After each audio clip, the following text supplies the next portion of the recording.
from the shadows of Palacio Nacional to the muddy trenches of politics. This is La Posilga, the pigsty of dirty politics. Greetings. Dear inhabitants of the mud, welcome to another broadcast. From the corner where ethics are lost and cynicism is found, La Posilga, the pigpen of politics. I am your not at all humble host, Louis Berman, greeting you with the usual pleasure or with the usual displeasure, depending on the national mood when we wake up. Get your raincoat ready, because today the downpour of shamelessness is coming, among other things, from the Supreme Court of Justice of the nation.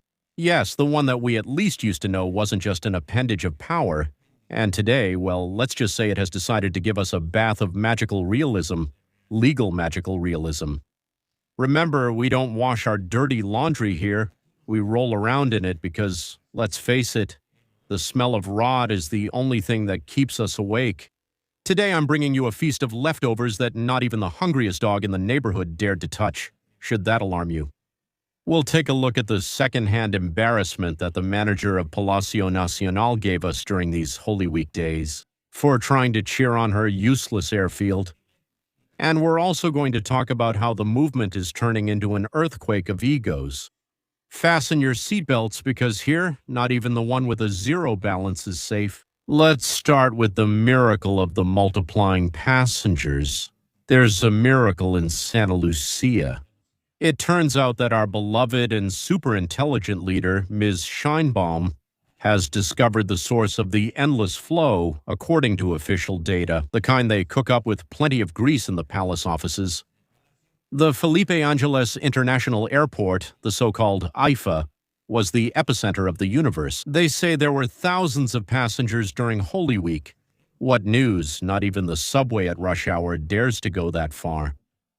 According to the official narrative, thousands of flights operated at 100% capacity. What a success. What excitement.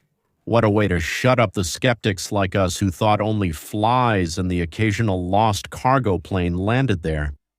But there is, my dear pigs, there's always a catch in this swamp. It turns out that the evidence the inept president posted on her social media has more tricks than a cheap carnival magician. Internet users who don't let anything slide started examining the photos and videos with a magnifying glass. And, oh surprise, they didn't just find fake flights, they found beings from another dimension. It's either artificial intelligence or there were mutants at the IFA terminal. In the blessed photos of the overwhelming success, people started to notice strange little things. Human figures with faces that look like they're straight out of a Steven Spielberg movie. Extra limbs, fingers that multiply, and deformities that would make Ninel Conde's plastic surgeon cry. Come on, if that's the kind of people flying through AIFA, it looks more like a film set for Men in Black than an airport.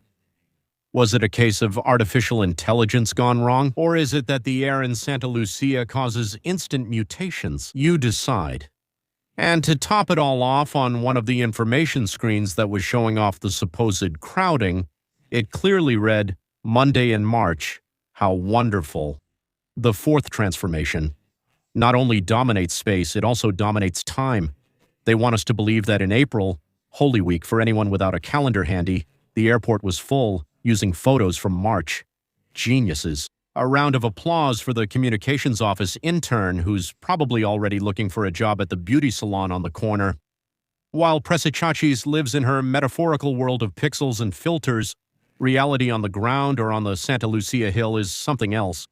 Reports and testimonies from ordinary people show waiting rooms so empty you can hear the echo of an unfulfilled promise. Well, even the parking lot looked like that of a bankrupt shopping mall on a Tuesday morning. Empty. No lines to check in, no people running, none of the lively chaos of a real airport. Just shiny hallways, closed shops, and a sepulchral peace that's only interrupted by the shouts of "Long live the transformation" echoing from the loudspeakers.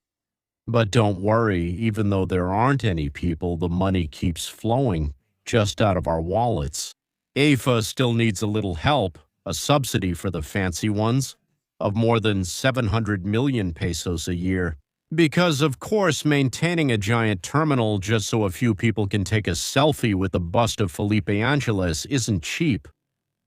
And to put the cherry on top of this mess, international traffic has dropped by 20% with 13 routes to the United States canceled. The reason? Well, it seems that the Americans don't share our enthusiasm for staged photos. Add to that the fact that the commuter rail line is still just another promise that's supposedly coming soon, and we've got the perfect combo. Failure? Now let's go to the UIF, which now has teeth. Justice or the welfare state's new cudgel? We have a ruling, and not just any ruling. My dear capitalist pigs and ordinary citizens, this April 7th, 2026 will go down in history, not because of a democratic breakthrough, but because it was the day when the Supreme Court of Injustice of the nation decided that the Financial Intelligence Unit, the UIF, and it no longer needs anyone's permission, freeze even your Coppel card balance. It turns out that Justice Loretta Ortiz's proposal, always so timely, always so aligned with the popular will, finally killed the last vestige of legal modesty we had left.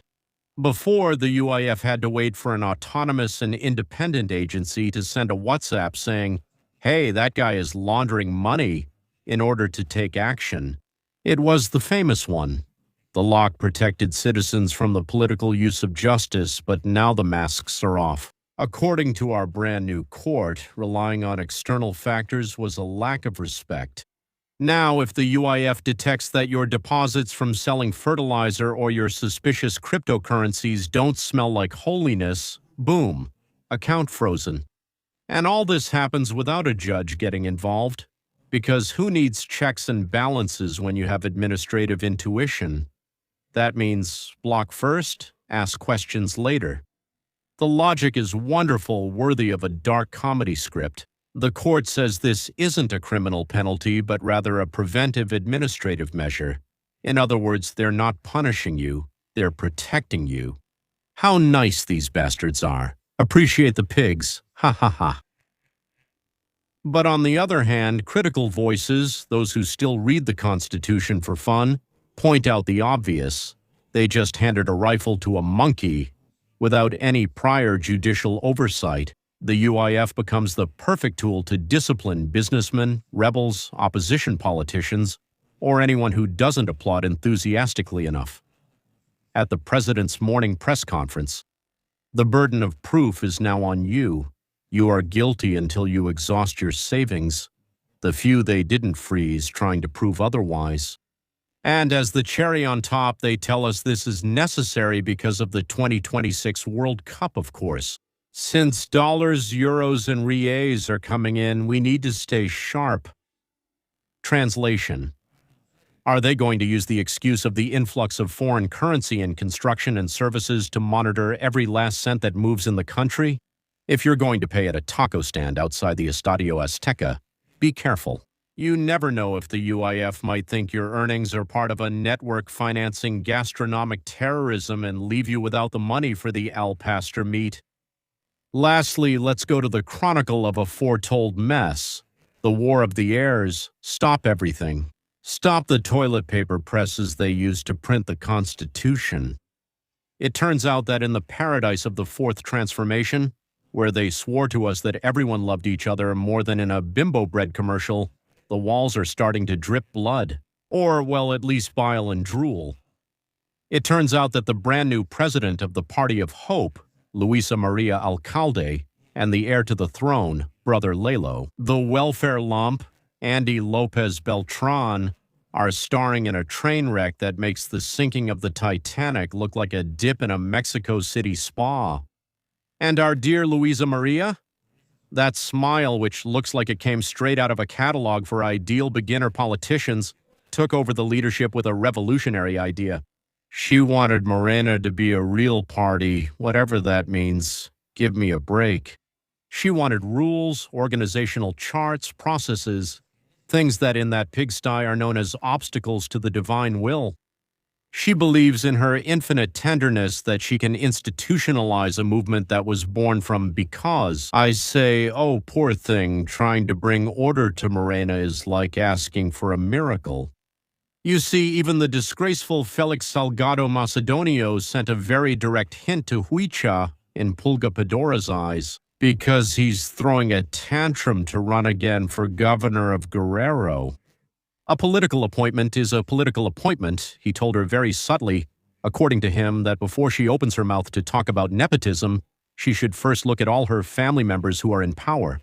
Sopas Maruchan hit her with it hard, just like that. Our punches flying in the Mexican Humanism Party on the other side of the ring, without needing any official position to back him up. Why need a badge when you already have your last name on your birth certificate? We have Andy, the stuffed pepper nose, the operator, the one who moves in the shadows like dampness on an old wall, while Luis signs papers and holds press conferences with his best public face. Nothing happens here. Andy is down there in the mud, weaving loyalties and moving pieces that don't answer to the organizational chart, but to their origin. Because in this movement, my friends, loyalty is not to the institution or the country, of course. It's to blood and to Palanque. While one tries to bring order, the other builds an army of loyalists who don't know how to read the bylaws, but they do know who gave them their blessing. The question that hangs in the air, thick as the smog in Mexico City, is, who has the final say? Who's in charge of the corral? The National Palace, where Chachi tries to govern a country that's falling apart while pretending the party listens to her. The leadership? That looks more like a shelf ornament than a command center. Or Palanque, that very place, where the orders that really matter come from and decide what is done or not done in this country. The void left by the supreme leader, the Macaspano donkey, wasn't filled with order. It was filled with a pack of dogs fighting over the juiciest bone, the candidacies for next year, because that's where the business is, where the pie gets divided, and where it's decided who survives the next 6-year term of misery. Without a doubt, Morena is the new PRI with even less style or none at all. What used to be firm discipline is now mutual suspicion. What they used to sell as rock-solid unity is actually such a badly acted sham that even afternoon soap operas are more believable. Morena is starting to dangerously resemble what they swore to destroy, a nest of factions fighting for control of the safe. Do you remember the PRD? We are seeing a power reshuffle where the maid of welfare is facing a very uncomfortable reality. Governing is not the same as running the party. And while she tries to project stability, under the table they're kicking each other so hard that it's already caused open fractures. Well, my little piggies, that's it for now. Today the AFA is full, yes, but full of digital ghosts and bills that we're going to pay. Grandkids, have grandkids, keep believing in the Instagram filters from the presidency, because here in La Posilga we'll keep smelling reality. No matter how much cheap perfume they put on it, justice in Mexico keeps devolving back to the Pleistocene. Now, you know, if your bank account is suddenly frozen, it's not a system error, it's administrative sovereignty at work. Anyway, my dear inhabitants of this dump, that's how things are. The second floor of the transformation seems to have rotten beams and the architects are at each other's throats. Don't worry, in the end we'll all end up paying the price. As always, remember, don't take a shower, don't believe anything they say up there, and above all, watch your wallet. Because in this pigsty, if you don't run, you fly, but not exactly from the AFA. If you like this dose of bitter reality, well, you have terrible taste. Go on now. Go look for something to eat in the trash cans of hope, because there's nothing left here but the smell of abandonment. See you in the next episode of La Posilga, the pigsty of politics. That is, unless the country falls apart first or they send me to the slammer for telling the truth. Don't forget to subscribe to the channel, leave a like, hit the bell, and share. The more you do it, the more people will stop watching this government and its morning press conferences. I'm your untrustworthy communicator, Luis Berman. Be naughty, take care of your money if they still let you move it, and I'll see you in the next load of mud. Goodbye. This is La Posilga, the pigpen of politics, with Camerano.